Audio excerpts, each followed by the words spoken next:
नमस्कार, मैं अंजना मिश्रा, स्वागत है आप सभी का हमारे चैनल में। ईडी ने कांग्रेस सांसद प्रियंका गांधी वाड्रा के पति और व्यवसायी रॉबर्ट वाड्रा को मनी लॉन्ड्रिंग के मामले में दूसरी बार समन जारी करके आज यानी 17 जून को इस मामले में पूछताछ के लिए बुलाया था। और जैसे कि रॉबर्ट वाड्रा पहले समन में भी हाजिर नहीं हुए थे, दूसरे समन में भी उन्होंने अब एक बहाना दे दिया कि वो बाहर हैं और इस बार के समन में भी वो हाजिर नहीं हुए हैं। जी हाँ, बिल्कुल सही सुना आपने। बिजनेसमैन रॉबर्ट वाड्रा, प्रियंका गांधी के पति जो हैं, उनको ईडी ने समन दिया था। मनी लॉन्ड्रिंग से जुड़े मामले में आज पूछताछ के लिए पेश होने के लिए कहा गया था, लेकिन अब उन्होंने कहा है कि वो अब्रॉड ट्रैवल कर रही हैं, जिसके वजह से आज इन्वेस्टिगेशन का हिस्सा वो नहीं बन पाएंगे। ईडी ने वाड्रा को इस मामले में जांच के लिए आज अपनी भूमिका पर बयान देने के लिए बुलाया था। ये मामला यूके आधारित आर्म्स कंसल्टेंट जो है संजय भंडारी से जुड़ा हुआ है, जिसकी जांच prevention of money laundering act PMLA के तहत चल रही है। वाड्रा को 10 जून को भी पूछताछ के लिए बुलाया गया था, लेकिन उन्होंने फ्लू जैसे लक्षण होने का हवाला देते हुए ईडी की पूछताछ से बचाव कर लिया था। वाड्रा ने कोविड-19 टेस्ट भी कराया था। उनके वकील ने कहा था कि वाड्रा विदेश यात्रा से पहले या बाद में पूछताछ के लिए कभी भी उपस्थित हो सकते हैं। गौरतलब है कि ईडी ने अप्रैल में भी रॉबर्ट वाड्रा से हरियाणा में 2008 के एक भूमि सौदे से जुड़े एक अलग मामले में 3 दिन तक पूछताछ की थी। ईडी वर्तमान में उनसे जुड़े 3 मनी लॉन्ड्रिंग मामलों की जांच कर रही है। संजय भंडारी, जो इस मामले के मुख्य संदिग्ध है, 2016 में दिल्ली में आयकर विभाग की छापेमारी के बाद लंदन भाग गए थे। इस महीने के एक ब्रिटिश कोर्ट ने भारत सरकार की उस अपील को भी खारिज कर दिया था, जिसमें भारत ने भंडारी के प्रत्यर्पण के खिलाफ ब्रिटेन की सुप्रीम कोर्ट में अपील करने की अनुमति मांगी थी। इस फैसले से उनके भारत लाए जाने की संभावना लगभग समाप्त हो गई। ईडी ने 2023 में इस मामले का चार्जशीट दाखिल करते हुए आरोप लगाया था कि भंडारी ने लंदन के ब्रांस्टन स्क्वायर्स में एक संपत्ति खरीदी और उसके नवीनीकरण के पैसे रॉबर्ट वाड्रा ने उपलब्ध कराए। हालांकि रॉबर्ट वाड्रा ने किसी भी तरह की लंदन संपत्ति में स्वामित्व से इनकार कर दिया। वाड्रा ने इस मामले को राजनीतिक उत्पीड़न बताया, कहा कि उन्हें राजनीतिक उद्देश्य से निशाना बनाया जा रहा है। इसके अलावा ईडी उन्हें राजस्थान के बीकानेर से जुड़े एक और मनी लॉन्ड्रिंग मामले में भी जांच के दायरे में रखी है। संजय भंडारी कौन है, जरा इसके बारे में भी जान लीजिए। संजय भंडारी एक हथियार डीलर है जो 2016 में दिल्ली से इनकम टैक्स विभाग की छापेमारी के बाद लंदन भाग गया था। हाल ही में एक ब्रिटिश अदालत ने भारत सरकार की अर्जी को खारिज कर दिया, जिसमें भंडारी के प्रत्यर्पण से जुड़े मामले को ब्रिटेन की सुप्रीम कोर्ट ले जाने की अनुमति मांगी गई थी। इसके बाद भंडारी को भारत लाने की संभावना पूरी तरीके से समाप्त होती नजर आई। ईडी के चार्जशीट में दावा क्या है, ये भी समझिए। ईडी ने 2023 में इस मामले में चार्जशीट दाखिल की। इसमें आरोप लगाया गया कि भंडारी ने 2009 में लंदन में एक मकान खरीदा, उसे रॉबर्ट वाड्रा के निर्देश अनुसार रिनोवेट कराया। एजेंसी का दावा है कि इस रेनोवेशन के लिए पैसा वाड्रा ने दिया था। रॉबर्ट वाड्रा ने इन आरोपों को सिरे से खारिज करते हुए कहा कि उनकी लंदन में कोई भी प्रॉपर्टी नहीं है।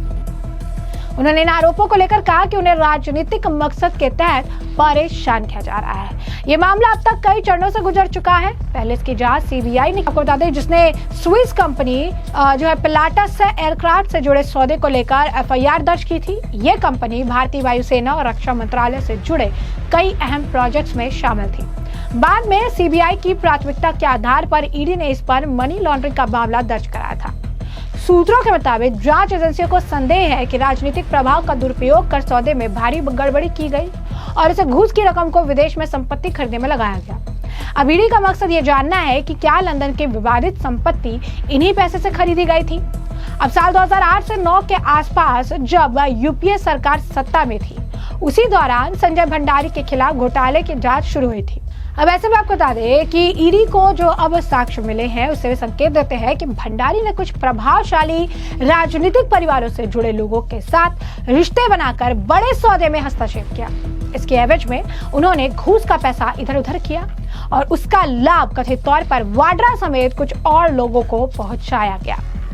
भंडारी के विदेशी कंपनियों के साथ संपर्क और उसके जरिए हुए लेन देन ने इस पूरे मामले को अंतरराष्ट्रीय रंग दे दिया।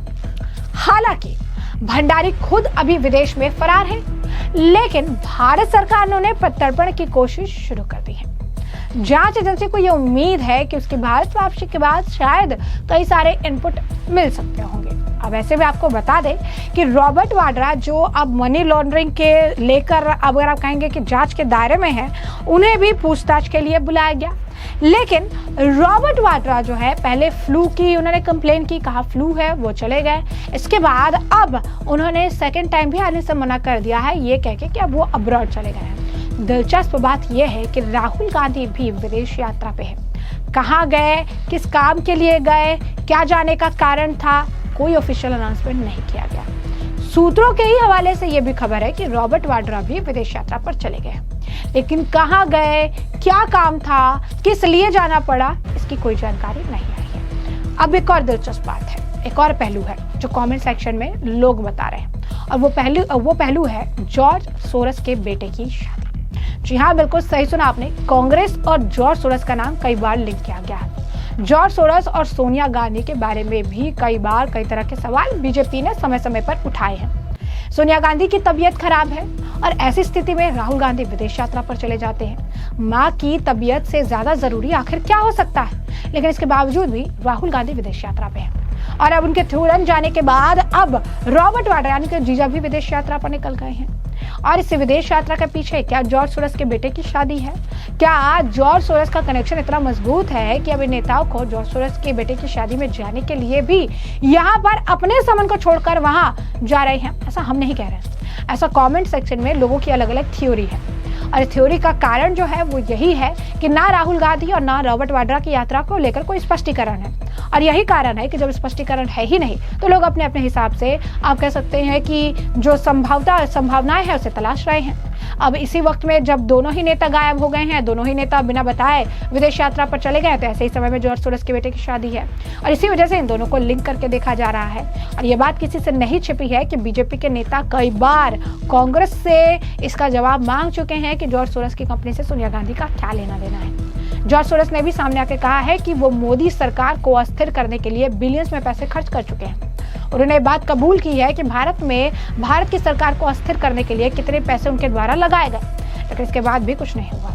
और ये बात भी किसी से नहीं छिपी कि जब भी राहुल गांधी विदेश यात्रा पर जाते हैं तो भारत में कोई ना कोई बवाल होता है, कोई ना कोई ऐसा मुद्दा छिड़ जाता है, कोई ना कोई ऐसी घटना होती है जो राहुल गांधी के या उनके परिवार से जुड़े लोगों के विदेश यात्रा पर एक बहुत बड़ा क्वेश्चन मार्क लगा देती है। अब ऐसे में यह देखना दिलचस्प होगा कि इस मनी लॉन्ड्रिंग मामले में जहां पर एक संबंध में फ्लू और दूसरे संबंध में अब्रॉड की बात कहकर रॉबर्ट वाड्रा पेश नहीं हो रहे हैं, क्या ईडी ने तीसरा समन जारी करेगी और क्या समनों पर लगातार उनके एब्सेंस के कारण उनकी गिरफ्तारी की संभावना बनेगी? ये आने वाले समय में जो है पता चल जाएगा। लेकिन फिलहाल के लिए रॉबर्ट वाड्रा अब इस पूरे मामले से बच रहे हैं। अब्रॉड का हवाला देकर आज भी दूसरे समन पर ईडी के सामने पेश नहीं हुए हैं। संजय भंडारी जो कि आप कह सकते हैं हथियार का डीलर है, उससे जुड़ा हुआ ये पूरा मामला है और इसमें रॉबर्ट वाड्रा के कनेक्शन निकल कर आए हैं, जिसके बारे में ईडी पूछताछ करने के लिए उन्हें बार बार बुला रही है। तो हमने आपको जो पूरा मामला है विस्तार से बताया। इस मामले पर अब आपकी जो राय हो कमेंट सेक्शन में कमेंट करके जरूर से जरूर साझा करिएगा। धन्यवाद।